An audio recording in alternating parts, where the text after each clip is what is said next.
Hi, welcome to Backstage Pass, an exclusive behind-the-scenes look at Bravo Boro's upcoming production, Dracula. I'm your host, RJ Palhegyi, and today I'm joined by Tony, who will be playing Professor Van Helsing. Isn't that exciting? Hi, RJ. Thanks for having me. Oh, absolutely. So tell me a little bit about the yin to Dracula's yang as Van Helsing. Is that right? Tell me a little bit about Van Helsing. Van Helsing is an interesting character because he's got so much wrapped up in him from different angles. I don't know if you're familiar with Buffy the Vampire Slayer. I've seen an episode or two. Which is about the only vampire story I'm familiar with. Okay. But Van Helsing is a mixture of Giles, the Watcher, and Buffy the Slayer, and even a little bit of Willow's ADHD sprinkled in for good measure. Oh, that's exciting. He's a very interesting character that you never know what he's going to do from one moment to the next or one line to the next.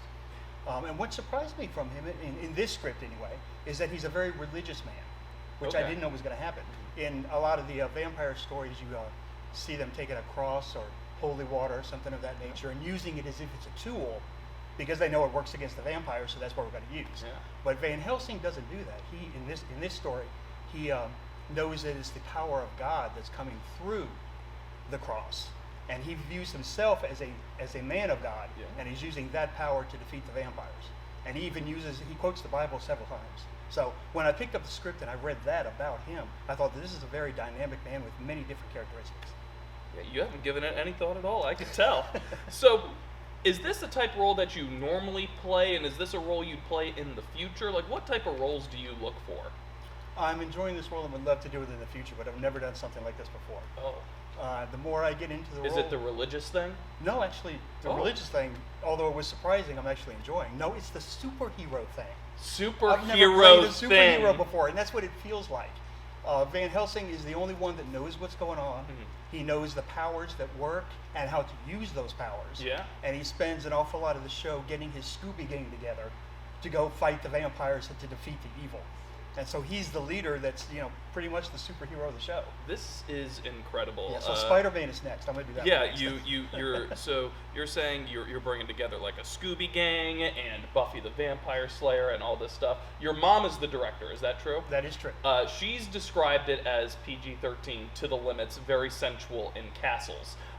I've never seen that episode of Scooby-Doo, to be completely honest. But what's it like being directed by your mother?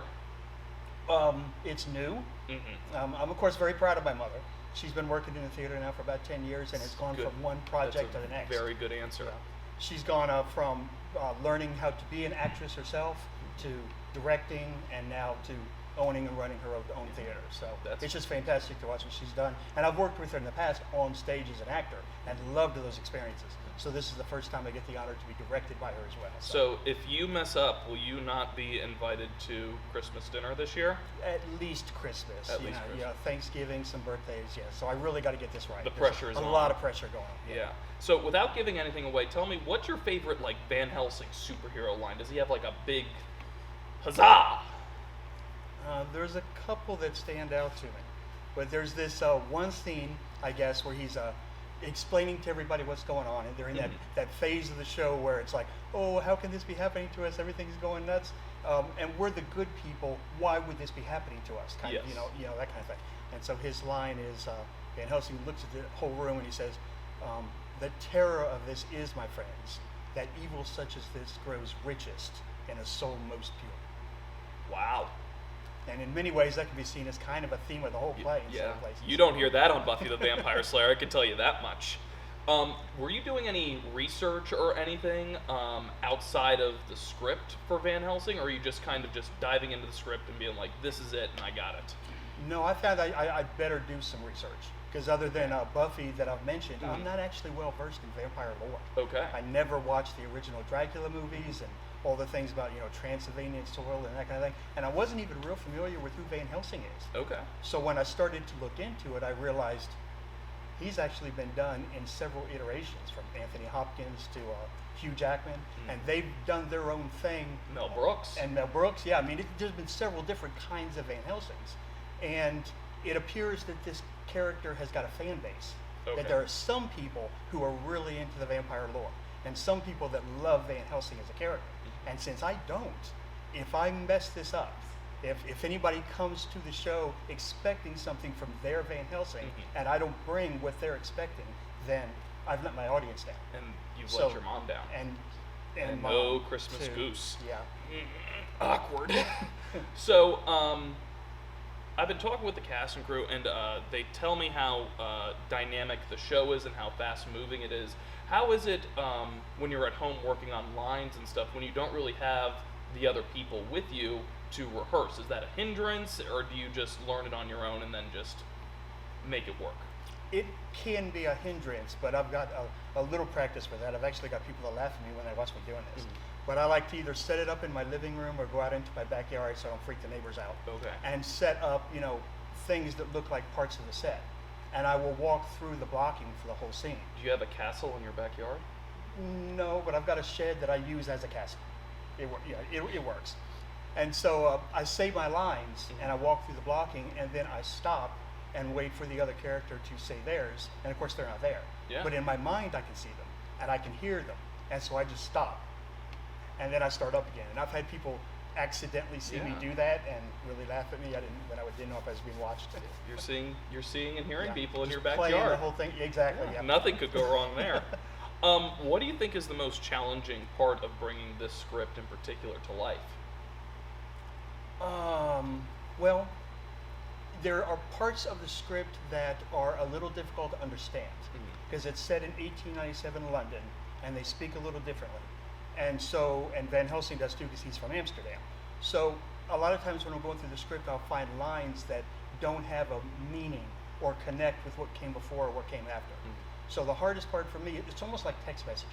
Yeah. Like when you get a text message and you don't use emojis, the text message can be taken wrong. You could like, were you trying to be, a little mean right there? Exactly. What was going on? So when you have a script, especially when the wording is a little odd for 21st century, and you don't have the emojis, then you don't know what the author was trying to convey. And that is ultimately what an actor does. He takes the author's story and conveys those emotions to the audience, and you're the conduit. Yeah. Well, I can't do that if I don't understand what the author meant.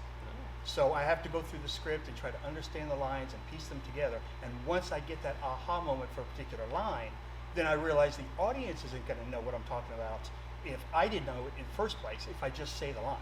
So basically what I have to do is use my facial expressions or my body language to emojify the script, if you'll let me get away with that, so that the audience gets the emotion that I think that the author intended.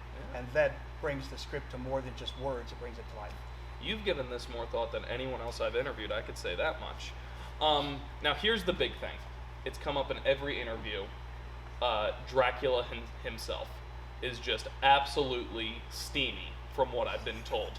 So what's it like having to kill the godlike man? You're referring to Grant, our Dracula. I've never met Grant before. It's the first time I've got to work with him and everything. And he's great to work with. He's very talented.